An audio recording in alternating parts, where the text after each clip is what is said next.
So the first thing to kind of discuss is AI is quite a complicated thing, right? There's a lot of fields around it. You guys have probably heard a lot of words like machine learning, large language models, and I don't want you to get caught up in all of these different words and get confused.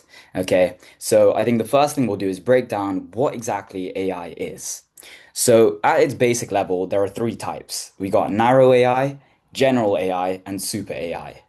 Narrow AI is everything you've seen so far. So ChatGPT, DeepMind, any of these AI models that you've come across will be narrow AI. General AI, you probably also have come across, but not in real life, in movies. So if you've ever seen Avengers, then what you can imagine as Jarvis is what general AI is. So we're not at that stage yet, and nothing we discuss today will be at that level. But anything that mimics human thinking and, can reply to us on its own accord and learn new things on its own accord is what general AI is. And finally, super AI is just completely in the future. So we're not worried about that for the moment. So I think the important thing to learn with narrow AI is how is it actually developed? Because this is the type of things that one, they might ask you in interviews, to evaluate the development of an AI model at a very basic level, so don't worry. But also what types of research you might get involved in at medical school. So the first step, and hopefully this makes sense to you guys, is problem selection, right? If we want to develop an AI model, we need to develop it with some sort of aim in mind, whether that's in radiology, whether we're trying to track a specific cancer, we need to know what we're tracking. And once we've selected that problem, then we can start collecting our data. And I think it's important to keep in mind that each stage comes with its own problems, right? So, for example, with step one, problem selection, you need a specific cancer to detect. And it's not as simple as just saying liver cancer. You might have a hepatocellular carcinoma, you might have a different type of cancer. And so there is a specific problem that comes up with each stage of this AI development that you might want to start being aware about. So after that, it's just model development. You have to validate your model, assess it, and then finally, the easy stage, deployment. Okay. So let's go into our first one. Now, I think this as a fact is quite, it blew me away at least, and I'm not sure about you guys, but AI detected breast cancer more accurately than 11 out of 12 radiologists, right? Now, I'll ask this as a question to you guys. What year do you think this happened in? So AI detecting breast cancer more accurately than the overwhelming majority of radiologists. What year do you think this happened in?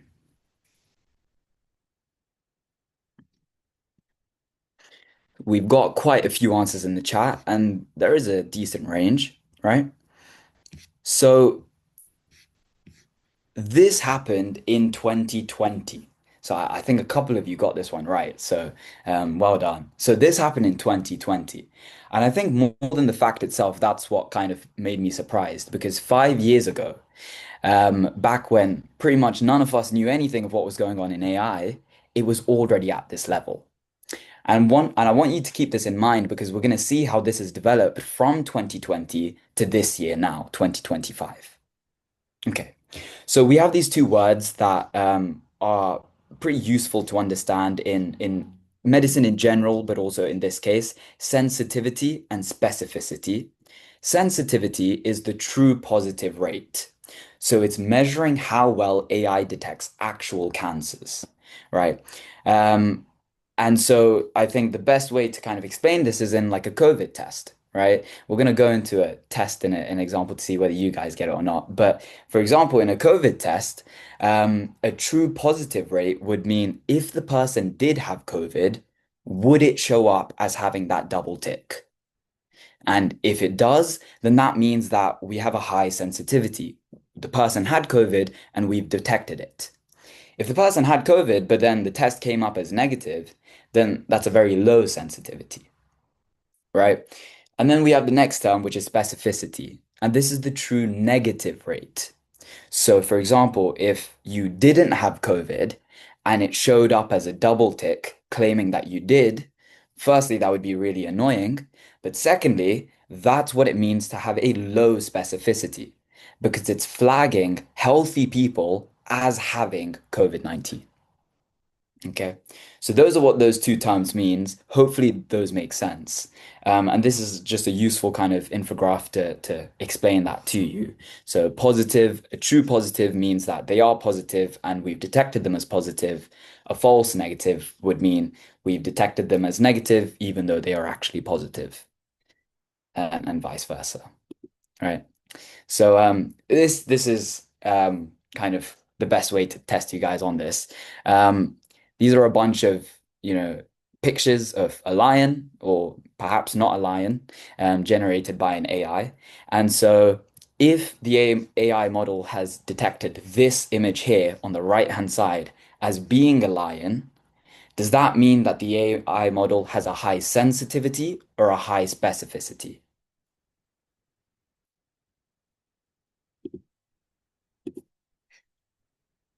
So is it talking about sensitivity or is it talking about specificity?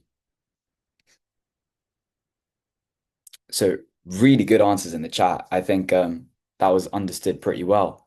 So I think most of you did say that it's to do with specificity, and that is correct, right? This is a false positive because hopefully this does not look like a lion, right?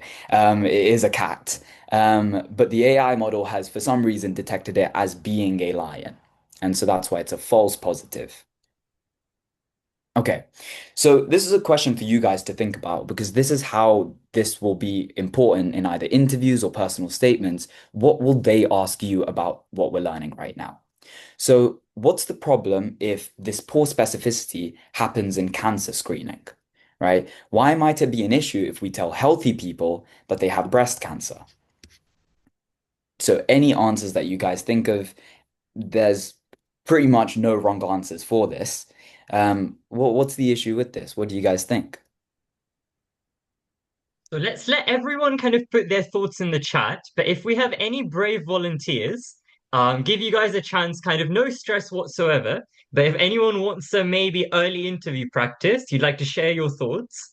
What do you think might go wrong if, just like Lion AI, we've got something for breast cancer, they don't have breast cancer? Great. Zainab, thank you for being brave.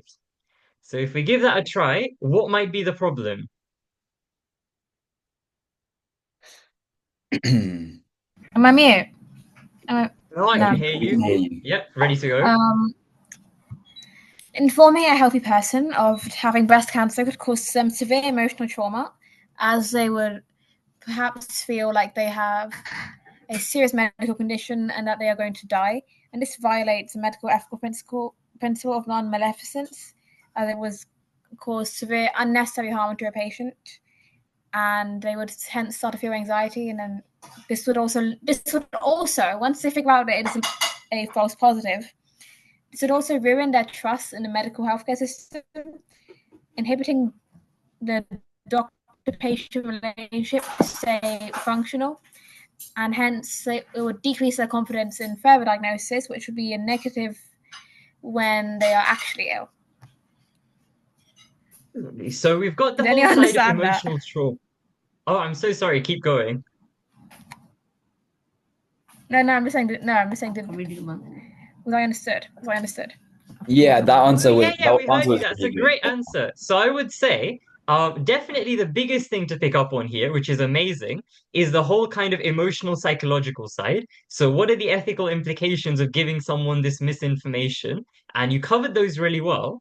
One thing to have a think about, so in terms of the confidence in kind of the healthcare profession, what do you think this person is going to say to others? So are they going to encourage their friends and family to go for cancer screening or potentially not? And what might that mean for kind of how effective this screening program is in the future if people start telling their friends and family about this experience? Are they likely to encourage them to go for screening? What do you think, Zainab? I don't think so. I think it would actually. I feel like the answer would be complicated because they wouldn't. I don't think a person would distrust the entire healthcare system just due to one false thing. Not just, but. But I think they tell people not to take a screening at a certain hospital or a certain So it centre. might put people off, even if you're right, they're probably not going to be as extreme as kind of not going altogether, but it definitely might start to put people off. And I guess there are both sides to it. They might become kind of really anxious and start going to hospital about very small things, but it might be that they start to maybe lose faith in the healthcare system and the screening programs in the long run become less effective. So that's the psychological side. What else can go wrong? So besides just kind of the emotional trauma, what if it got a little bit more serious than that? Any other thoughts? Money. You'd spend a lot of money on chemotherapy. Oh, sorry. You spend a lot of money on chemotherapy. Money on chemotherapy, yes, that would be disastrous if people started to receive chemotherapy. But besides the cost, what else could happen, Grace? What is the downside of giving people unnecessary chemotherapy? I think downsides regarding that would obviously include the risk towards the patient of giving chemotherapy if they don't need it. That could cause other health, bad things happening to their health, just because that's an unnecessary treatment that's targeting healthy cells, and as well as both costing money, which is not good because it's an unnecessary treatment. It's also taking up the healthcare workers' time, which could be used for treating patients that actually do have the disease and also need this surgery. Just taking that time and money away from helping people who really are in need of that healthcare. So those are some of the issues surrounding that. Brilliant thoughts. So, kind of, there are many different possible options that people might have for breast cancer treatment, and it'll depend on kind of the genetic status, what sort of mutations they have. But there are lots of kind of hormonal treatments out there, like estrogen blockers, tamoxifen. Some of them may end up with chemotherapy. Some may end up with surgeries like mastectomy, and kind of they're removing some of the breast tissue or all of it. All kinds of things that have severe side effects. So if you imagine kind of removing someone's tissue from their body, a surgery that's going to disfigure them for life, there's a chance of infection. It might be quite painful. It's certainly going to be expensive. It's definitely going to have severe side effects, both for them, for family members, the healthcare system. And so you don't want to be having any of these false positives in any kind of AI-based screening system. So let's see if Sudhamshu has anything to add, but brilliant answers from all the brave people. And let's see, anything to add and if we can move on. Yeah, no, that was really good from all of you. So, I really liked the answer before as well because it linked it into medical ethics and then linked it into trust in the healthcare system. And that exact structure is what, you need to be saying if this was an interview style question. So, nice. So, moving on then. This is the study that was used to come up with this statistic. It was done in 2020, like we talked about. And in terms of those two things, sensitivity and specificity, it showed that using the AI model, there was an absolute reduction of 5.7% and 1.2% in false positives and 9.4% and 2.7% in false negatives. And so, between both specificity and sensitivity across two big countries, it showed that the AI model outperformed the radiologists. So, that's really important to take in. And now, this is just a couple of specific scenarios. So, if you guys have never seen a mammogram before, this will be quite interesting because this is what it looks like. This is the breast tissue that we're looking at. And so this little yellow box here and here was a cancer case that was missed by all six of the radiologists in the US. However, the AI model managed to detect it. So 6 for 6 radiologists missed it, but the AI model spotted it. And now this is another mammogram that the opposite took place in. So this cancer sample was caught by all of the radiologists, but missed by the AI system. Okay. So I want you to kind of take that into account, how the AI model misses some of these cancer cases, but it detects others. And the next study might give us a clue as to why that is. So this is the next study. Don't worry, this is just an image to show you what it is. I don't expect you to read any of this. And so this was evaluating the performance of AI and radiologist accuracy in breast cancer detection across breast densities. And that last three words is what I want you to remember. So this was a study done in 2025. And if we compare the two studies, right, the AI model used in 2020 was the Google Health AI model. In 2025, the second study was Lunar Insight, which is just a South Korean AI model. You don't really need to know anything more than that. However, start thinking if it was developed in a certain country and the mammograms used to develop that AI model are from that specific country, is that going to affect the accuracy of the AI model? So, for example, is it going to be better at detecting breast cancers in a South Korean population as opposed to other ethnicities or other nationalities across the world? And that's a very important thing to take into account because, especially in healthcare, we are built differently. And so we need to make a representative AI model, and that means in our data collection, make that representative as well. So the tissue sample type in the first study was just regular breast tissue. It wasn't characterized by tissue density, whereas in the second study, it was. And this is also very important. The clinician sample was done, although by radiologists, not radiologists that had subspecialized in breast imaging. And that goes to speak about the skill level, perhaps, of the clinicians and their comfortability with breast imaging in particular. The second study used radiologists that had 15 years of experience in breast imaging. And what's really interesting is the results were different, right? So, although in our first study we showed a better sensitivity and a better specificity, in our second study, although we still had a higher specificity with the AI model, it had a lower sensitivity, which means its true positive rate was lower. It was also noted that in more dense tissue, the radiologist outperformed the AI model. And so they were able to detect breast cancers better if the breast tissue was denser, and vice versa. The AI model detected the breast cancers better if the tissue was less dense, right? So this is really important, kind of explaining to us the nuance that we need when reading about AI in literature, right? So the first thing we need to ask is what was the data collection for these AI models? Were they all done from a single area? Were they averaged out to multiple hospitals across the country? In our first study, they were done across two separate countries. We're not sure about the second one, right? The second point is a patient just a scan? The AI model that was used, although looked at the mammogram and came to an answer, it didn't look at the patient's history. It didn't speak to the patient. It didn't understand its symptoms or any other holistic health markers. And so, is it right to kind of boil down our clinical decision to just a single scan? And that's a question that, you guys can think about.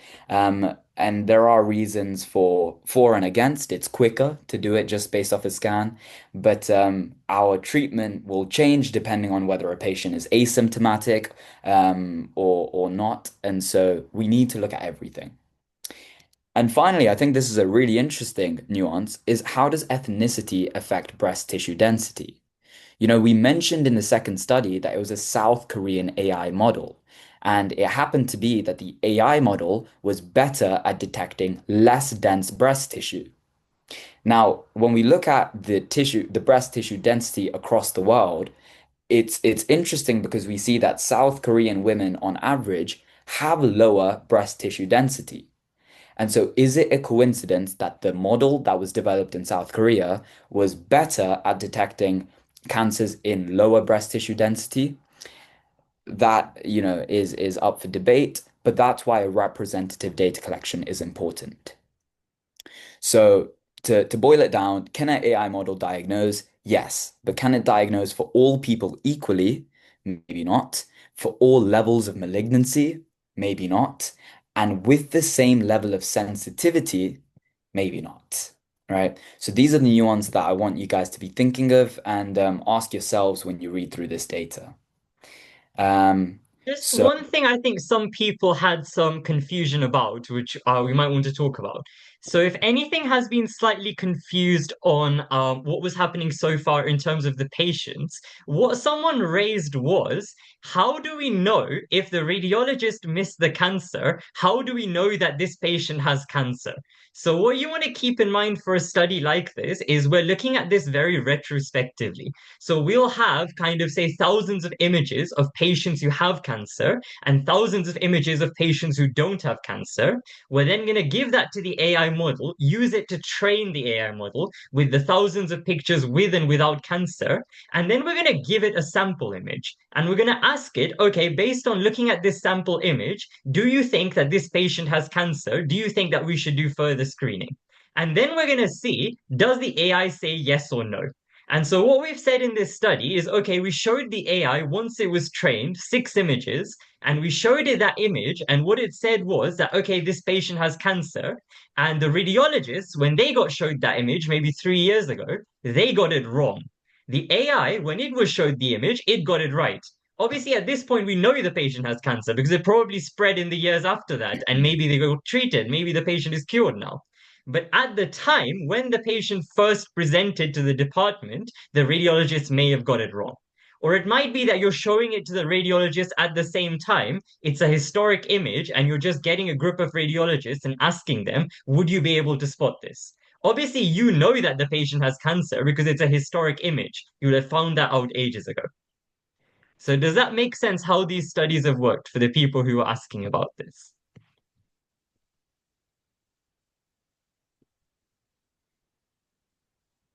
Yeah, I think Are we that good was to move on? Yeah, really they're good. happy. Okay. I Yeah, think that they're was a really happy. good explanation, Ojas. So, Thank you. just to kind of give a title on it, these are called retrospective cohort studies.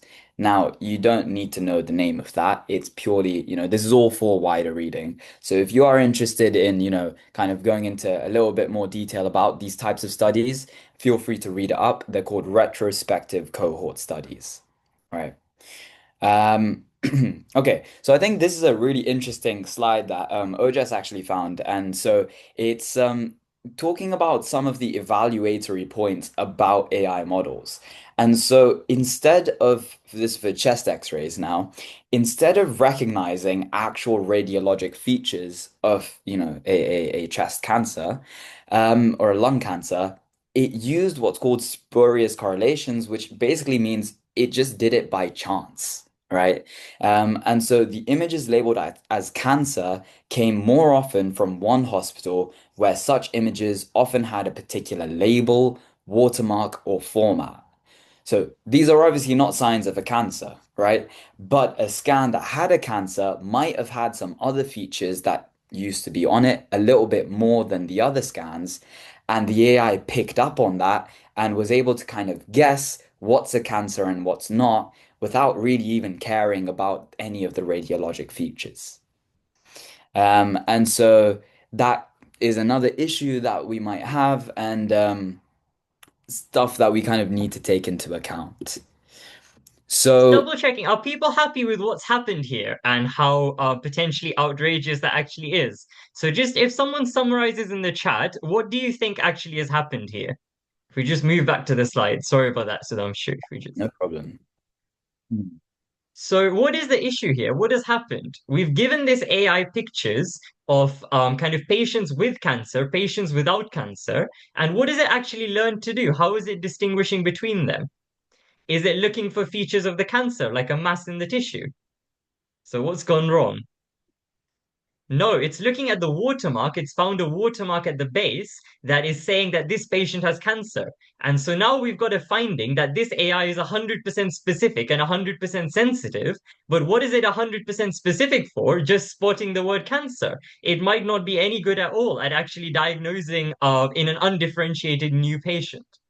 So the important thing to keep in mind is with a lot of these models, we don't necessarily know with these deep learning models what things they are picking up on. So when we're designing a model like this, we have to make sure that it's kind of working in all kinds of populations, and we have to make sure that the images are first standardized. So do they have any kind of hospital specific text markers? Do they have anything at the base that the AI could potentially be using? Make sure that the only thing those images have are exactly the same as what images in the actual population would have that you would be using the AI on in the future. Sorry about that. Let's let you go ahead. Maybe they already knew. No, They're no quite a smart problem. No, bunch. it is quite outrageous. So it is pretty good to emphasize. So yeah, so this is a slide basically just telling you guys how AI can be used. Now, I think I actually want to go down a few slides and show you this because I feel as though when we talk about AI in healthcare, it's often easy to get carried away with what most people think AI in healthcare is, which is diagnosis and treatment recommendations, right? That's what we've been talking about so far as well. But as you can see, that is the one, two, three, four. That is the fifth highest use of AI in clinical settings. So it's nowhere near the current most used AI or how we use AI in clinical settings. And what that actually is clinical decision support tools. So we're going to go through a couple of examples on this. But what this means is, you might have a stethoscope, for example, and that stethoscope, in reality, all it does is help you listen to maybe heart murmurs or blood flow through the heart a little bit easier.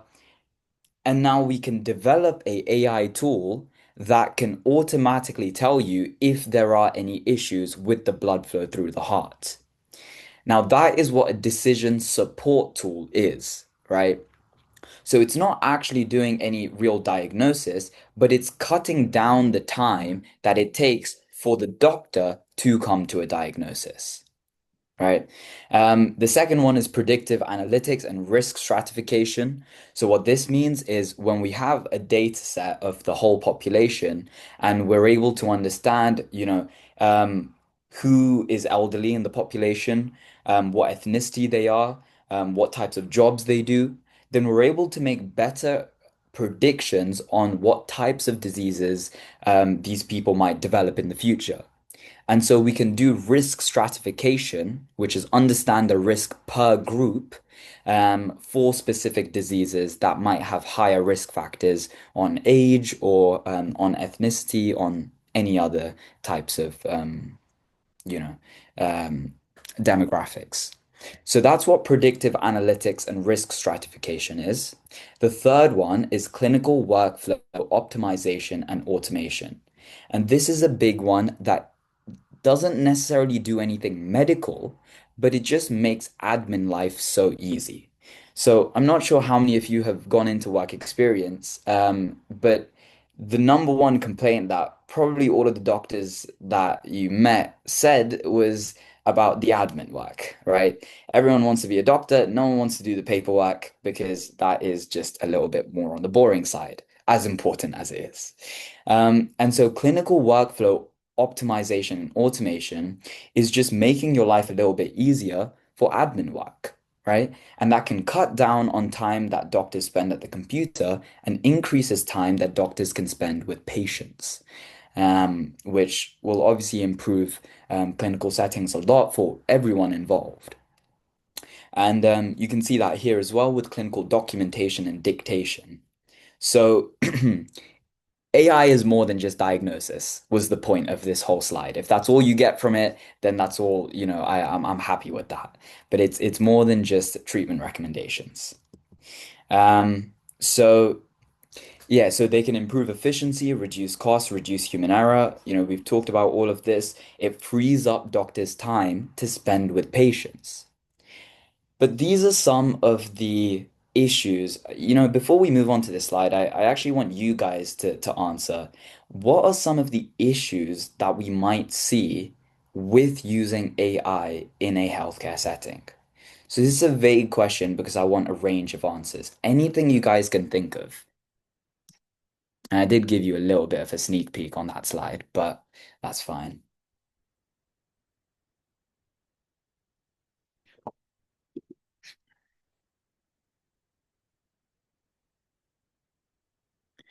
So it's not good at combining multiple data pieces. That is an interesting one.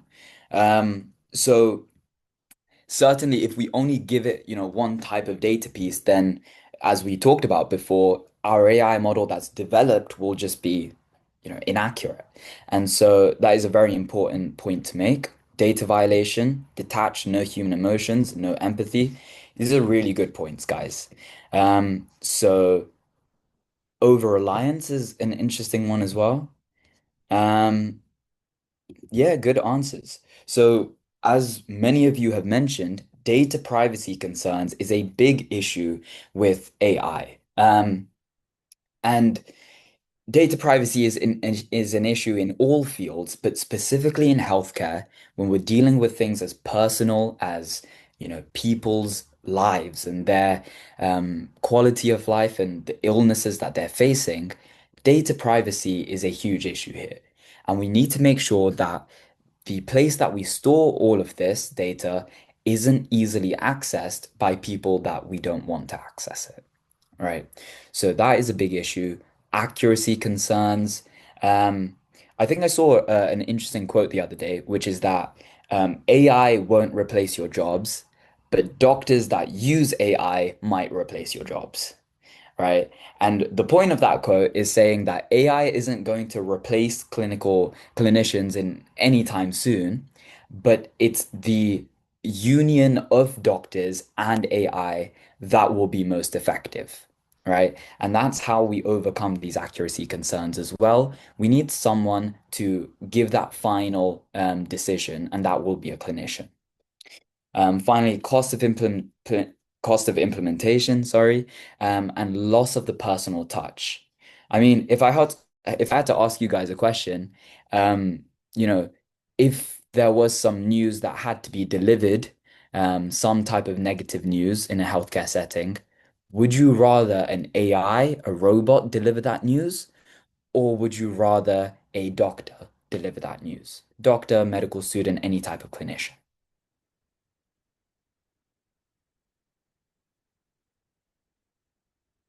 Very nice. Yes. And I think that is the point behind this, right? Um, a human as an AI would be more, yes. So we need to retain that type of empathy, that bedside manner. That is why we went into medicine.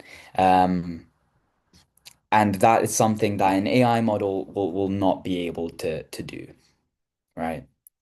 So hopefully those issues make sense. Remember, if this came up as an interview, you don't need to know every little concern with AI. You also don't need to know every single benefit with AI. But when you're structuring your answer, give first an introduction of the three negatives that you're talking about: data issues, accuracy concerns, and a loss of empathy or a lack of empathy. And then you can go into detail on those three. All right. Ojas, did you have something to add to that?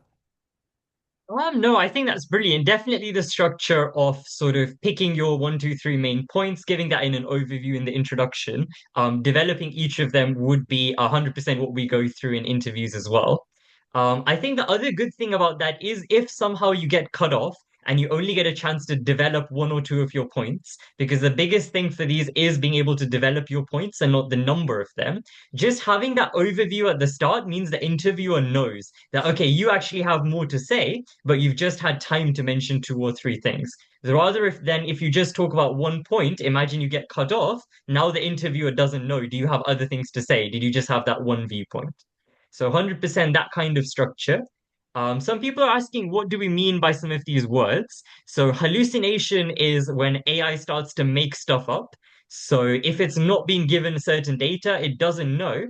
But because of the way that it maybe makes predictions or follows patterns, it starts to invent information that isn't factually correct. It starts to fabricate citations, research, something like that, that could mislead clinicians. Personalization means that, well, kind of the AI model can be tailored to your specific circumstances. It can be trained on your data, your medical history. So a lot of the advice it can give might be more personalized than, say, something you would come across that's human written.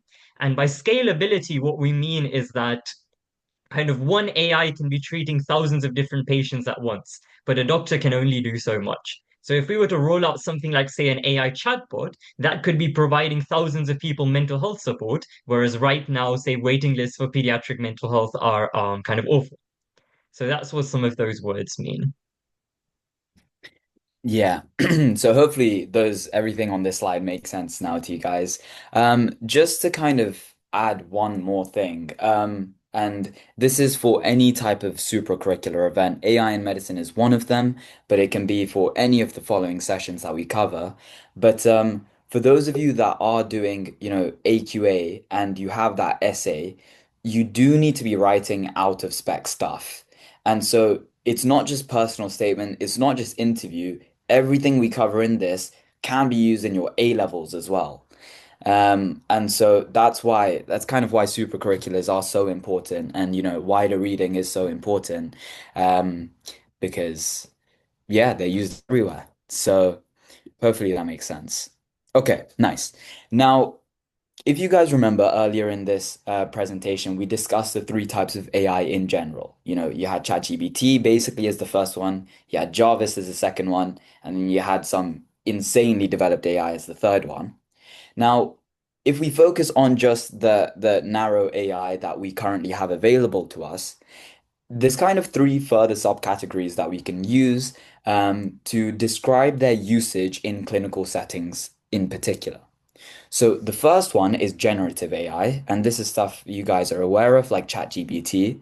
A quick fact for you on that would be that ChatGPT actually passed the United States medical licensing exam recently. And so our generative AI has reached a point where it's able to pass medical school exams, right? Um, you also probably have seen, TikToks about GPs using ChatGPT to aid their examinations as well. And so that's how generative AI can be used, right? The second is in diagnostic and decision support systems, and short is DDS. And so these are the examples that we talked about and we will talk about in the future, but identifying the presence of a tumor on an MRI scan, and MRI is just stands for magnetic resonance imaging. It's just a type of scan, right? Um, and it also includes tools for that risk stratification that we talked about before and that predictive analysis. Right. And so the way we can see that is assist in assessing stroke patients, and as well as administering local anesthesia. So where is the best place to do it? How much to do it? What types of drugs can we give for these stroke patients? That is how these DDS systems can help. And also at a very basic level, it's able to find medication conflicts. If you imagine, especially now that we have an aging population, patients are on loads and loads of different drugs, right? And for a doctor to look through that whole drug chart, if they've never seen the patient before, and decide whether adding a new drug to that is going to have a, negative reaction because of another drug, it will take time, right? It's what they need to do to make sure the drug they're giving is safe, but it takes time. And so, what a DDS can do is see if I'm going to give this patient a drug, are they on anything else that might conflict with what I want to give them? And that will then aid me in deciding whether I want to give them a different drug, whether I can take them off that initial one, essentially decide my treatment going down the line, right? And then the final one is systems efficiency systems. That just sounds like an unnecessary extra word, but SES, right? And this is the admin that we talked about now, predicting who's going to miss an appointment. This seems maybe like it's a bit of a, why are we using an AI model for this? But actually, if a doctor is swamped with appointments, having someone miss an appointment can ruin the whole schedule going forwards. So having a prediction for this can actually save a lot of time and help the doctor to see more patients. You can also maximize staffing and resource allocations, as well as optimize care pathways. So structure your answer by going through these three separate things. A basic question like how is AI used in healthcare? There are three ways AI can be used in healthcare. One is generative AI, two is a diagnostic support system, and three is to improve the efficiency of our systems. Then go into detail on each one. That's how you construct your answer. Okay. So I don't want you to get lost in, the number of different AI stuff there are. Structure it by those three. Okay. Um, so the next example that we're going to go into, and I think this is the biggest kind of link to you guys, because this is stuff that you cover in year 13 and probably have also covered in year 12 already. And that is personalized medicine, right? So going through a person's genome and understanding, are they at higher risk for certain diseases? And if they are, what can we do about that? Is a big field of how we can integrate AI into it. And so there's three different kind of information systems that we can gain to develop our AI model. First is electronic health records, their past medical history. What have they already had? Is that going to increase the risk of anything in the future? A genetic data analysis, this is where the personalization in personalized medicine comes in, right? Are they at risk for any disease in particular? And combining these two can help us make certain predictions. And finally, immunological profiles. So, in terms of autoimmune illnesses, right, we need to see in terms of their bloods, do they have certain antibodies present in their blood? Don't worry, this is just at a very basic level, but certain autoimmune illnesses have certain antibodies present in the person's blood. And so you can make certain predictions and sometimes even diagnoses based off seeing their immunological profile, which just means seeing their antibodies in their blood, right? So we get that information, and the AI model can then predict the risk of a disease as well as optimize treatment and monitor the patients, right? So this is the third example. Any questions on that previous one, please feel free to ask in the chat. Now, what do you think this is? So this is just on the screen, right? We have a watch and we have an ECG. I want you guys to answer what can this be talking about? What type of AI model can be developed with just the clues that you see on the screen?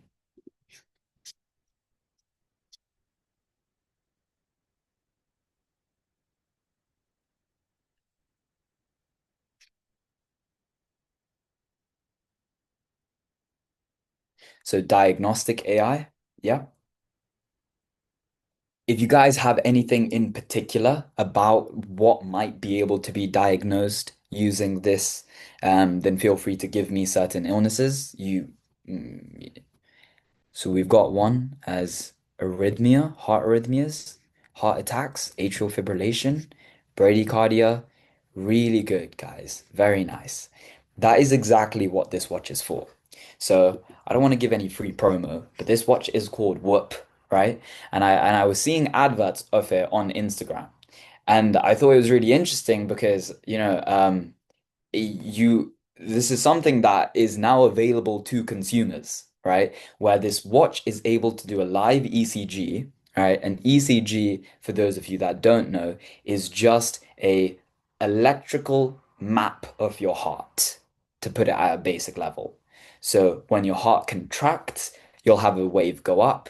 When your heart is relaxing, you'll have a different part of the ECG. You don't need to know it in any more detail than that. But when you have certain pathologies with how your heart is contracting, right, and the electric, uh, I think you guys have gone through the electrical pathway in the heart, but if you haven't, that's okay. If there is an issue with that conduction pathway, then our ECG will also look different. And so this AI model can detect who is going to have atrial fibrillation, for example. Um, and this is an image of that. You can see how the ECG looks very different in the left side to the right side, right? Atrial fibrillation, you guys can kind of work this out by breaking down the words. Atrial refers to the atrium, right? The heart chambers at the top.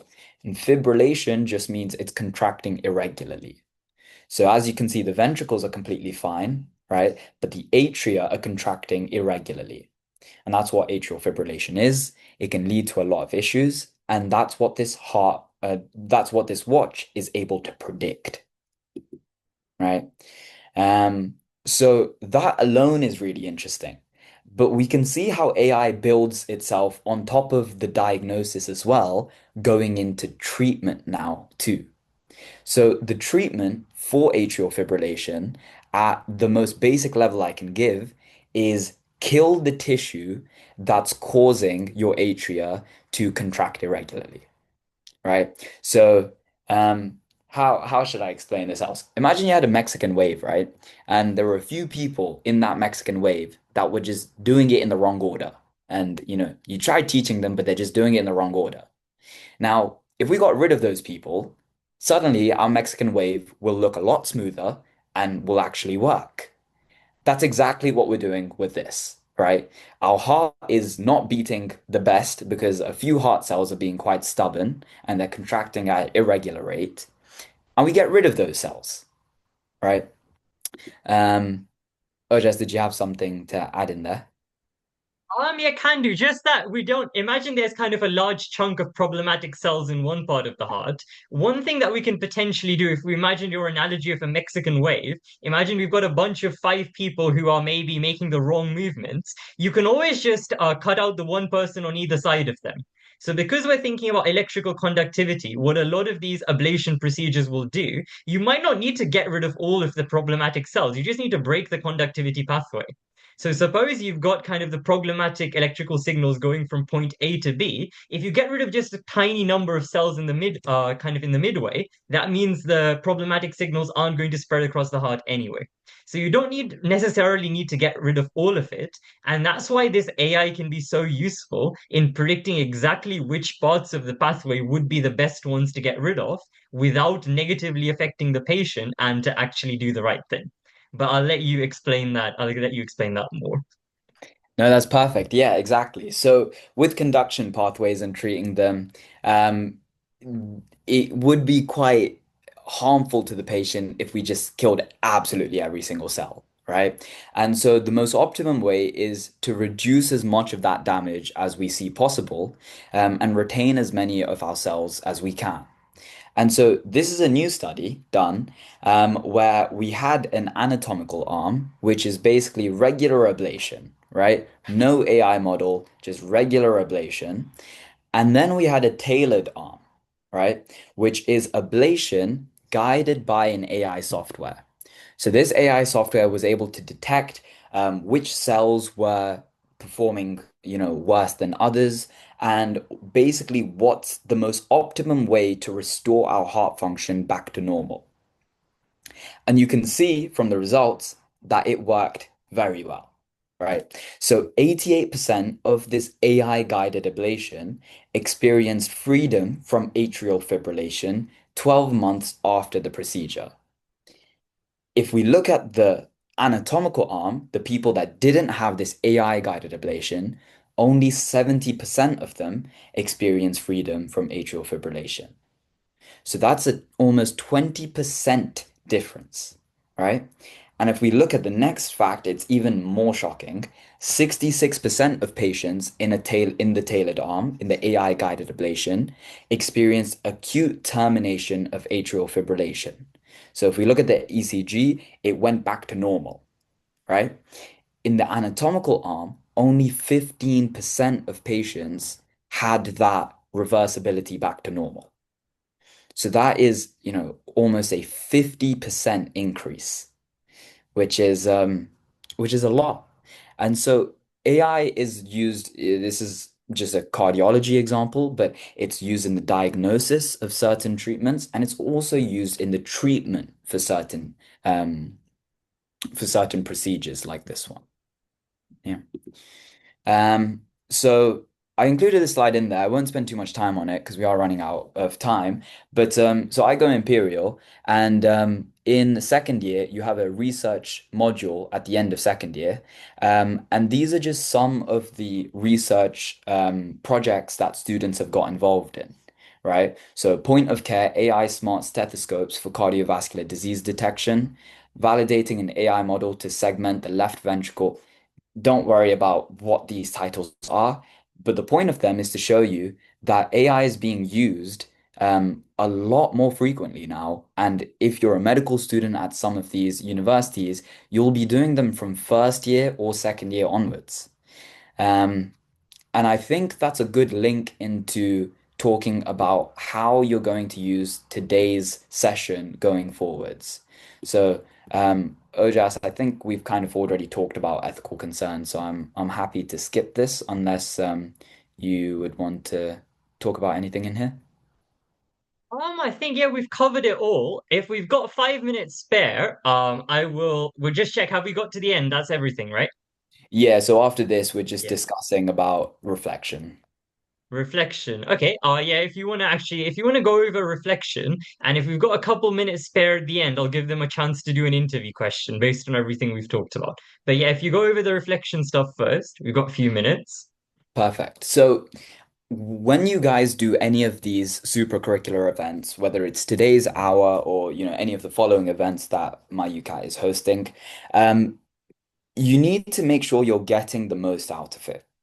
And so now that you've done this hour of AI in medicine, do some wider reading into it, right? That can be anything. It could be look into essay competitions on AI in medicine, look at any MOOCs that are available on AI in medicine. If you want, you can do an independent research project and write about that. It doesn't need to be an EPQ. You can literally just write in your personal statement that I participated in a webinar on AI in medicine and it was interesting, which inspired me to do an independent research project where I learned about how AI is helping cardiology. Something like that. It was a very basic level. Um, but the point is, from what you learned today, you have to link it back into medicine in some way, and you need to do something in some way, right? Um, and so that's kind of the structure which I would suggest. What did you learn? What inspired you? Do something on your own from that inspiration, and then link it back into how that's shaped your application going into medicine, right? And so this is just an example of some research Imperial is doing, and you can mention this specifically for your application to Imperial if this was asked in an interview, that I noticed Imperial was doing a lot of research on AI, and that's why I'm applying because I myself am very interested after attending webinars on it and doing independent research projects on it as well. So I think it will be a good match for me, right? And that's kind of what these 2 points are about. So yeah, I think this was something that Ojas wrote, and it's a very good structure in showing you guys how you would write this in a personal statement style. So yeah, that's about it. Unless there's anything else that you'd like to add, Ojas. Amazing. Well, firstly, thank you so much, Sudhamshu, for giving that really informative talk to these guys. So, everyone, let's put in the chat. What did you think? Do you find it quite useful? I've started to see the feedback forms roll in already, so it's good. They really enjoyed it. Well, thank you so much, Sudhamshu. I think they loved it. Make sure you're here for the rest of the week too. We've got other talks in it next couple months. And Sudhamshu is going to be one of our UCAT mentors on the UCAT program. He got 3,120. Like he said, he's at Imperial. And I believe he said he got in from Imperial, UCL, KCL, and Southampton. So all four of his med schools. And so if you're interested in applying to one of those unis, if Imperial is your top choice, you probably might end up assigned to his group. You can send that as a preference as well if you'd like. So thank you so much for your time on some super curricular stuff too. Some people are asking some broader questions about essay competitions. So we're actually running an essay competition right now, and it's free to enter. Anyone can. We've got some nice prizes. And one of the questions I think you could definitely refer to AI in medicine. And that is the question, which is what do you think is the most important unsolved question in medicine and why? That could be linked to AI. We've also got one about personalized medicine, and that could be linked to AI. So definitely, if you want to enter our essay competition, would be quite relevant. Do come to more of these sessions if you found it useful. If you'd like a certificate, we have a feedback form that you can fill in. I'll reshare that now. So here's the feedback form. Let's see. We also have an interview question. I know it's 7 o'clock, but if anyone would like to stay around for a couple minutes and try an interview question, I'm happy to go through some feedback for that. Sudhamshu, before we go on to that, the optional interview stuff, is there anything that you might like to add besides what I've said? No, I think you've covered it really well, Ojas. I just want to say thank you guys for listening. I hope it was interesting and I hope you did learn some stuff.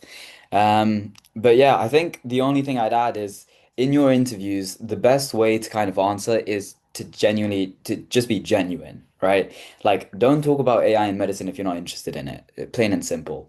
And if you are struggling with things to find that are interesting, I'd say just do as much wider reading as you can, and eventually you will find something that you are passionate enough about to speak. Because interviewers can tell whether you are faking passion or whether it's something that you want to do. And so, I signed up for this because I was interested in it, and hopefully that came across. And that's the same thing with you guys and the interviewers. Um, yeah, that's about it. But thank you very much for listening, and yeah, I'll see. Hopefully, see you some of you in the UCAT group classes. Amazing. Thank you so much, Sudhamshu. And some people asking how long would an independent research project be? Well, that's entirely up to you. It's not a fixed amount. Key thing is write about stuff that you're interested in. Because with these personal statements, no one is going to be kind of scoring you on how well you do, except from Kiel Medical School. None of them are going to score it. It's just about they might ask you about it briefly at interview. So if you've got areas that you're passionate about and you write about them on your personal statement, you're going to do brilliantly at interview. It doesn't matter whether you've written 1,000 words, you've written 3,000 words. It doesn't matter whether it's an EPQ or it's an article or it's a research project or a podcast, that's completely fine. The key thing is that you really enjoy it because then you're going to be confident talking about it and you can use it to answer all kinds of questions. Like give an example of an article you recently read about something cool in medicine. Why do you want to study medicine? Why do you want to study at this university? Give an example of how you think the NHS can be more efficient. How can we deal with the staffing crisis? If you were given £1 million, how would you use that to improve the NHS? Or maybe more like 1 billion, if we're being realistic to make a difference. That's all opportunities you can then bring in the things about AI that interest you. So the key thing is to make sure you're focusing on areas that interest you. Now, would we like to have a go? Would you guys like to volunteer to try a question about AI? So this is not the kind of broad question where you talk about why medicine and you bring in AI. Would you like to give a question about AI specifically a go? Yes? Okay. Should I go on to the question? Saddam, should you want to? Yeah, sure. I can move on to it. Move on. Now, feel free to stick around if you'd like to, but I know it's 7, so if you have anywhere to be, then you can go as well. Entirely up to you. That goes for both the students here and for Sudhamshu. And if anyone would like to give this question a go, then put your hand up. And we have Imtiaz. I think, were you first? Not Imtiaz. Ishan. Ishan was first. Sorry, Imtiaz. So should I go then? Yeah, yeah, go for it. All right, just a few seconds then. Sorry, say that again. Just a few seconds. I just want to Oh, think yeah, of. yeah, of course. Whenever you're ready. No worries. Okay, thank you.